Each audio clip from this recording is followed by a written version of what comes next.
नमस्कार, मी doctor Mansi Vishal Pawar, dermatologist and cosmetologist, practicing in Nashik. आज आपण पावसाळ्यामध्ये त्वचेची घ्यावयाची काळजी याविषयी बघूया. पावसाळा हा अगदी आल्हाददायक ऋतू आहे. प्रत्येकालाच तो हवासा आहे.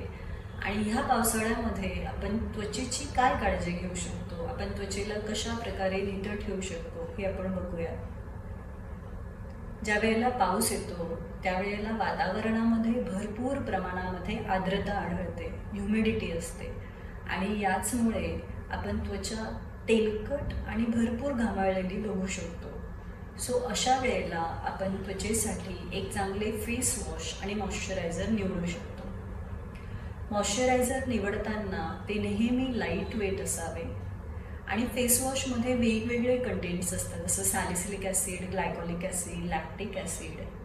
सॅलिसिलिक ॲसिड हे पिंपल्सच्या पेशंटसाठी डिझाईन केलेलं फेस वॉश आहे की ज्याची प्रॉपर्टी आहे जी त्वचेला झडवतं, स्किनला एक्सफोलिएट करतं. आणि एक डे केअर फेस वॉश म्हणून जर आपण काही बघत असू तर ते असतं लॅक्टिक ॲसिड फेस वॉश. दिवसभरातून 4 ते 5 वेळा चेहरा धुतला गेला पाहिजे. त्यातल्या एखाद वेळेला आपण फेस वॉश आणि इतर वेळेला आपण साध्या पाण्याने चेहरा धुवू शकतो. आणि इथे एक मी टिप तुम्हाला देऊ इच्छिते की ज्या वेळेला आपण आपल्या स्किनला कमीत कमी हाताळू त्यावेळेला ती अधिकाधिक नितळ आणि खुलून दिसते. तसेच आपण म्हणू शकतो की त्वचेचे वेगवेगळे विकार, जसे एक आहे की फंगल इन्फेक्शन, हे प्रामुख्याने पावसाळ्यामध्ये बळावते म्हणजे वाढते. तर यासाठी आपण काय काळजी घेऊ शकतो? सिंपल आहे की फंगस कुठे ग्रो होतं की जिथे ओलावा राहील.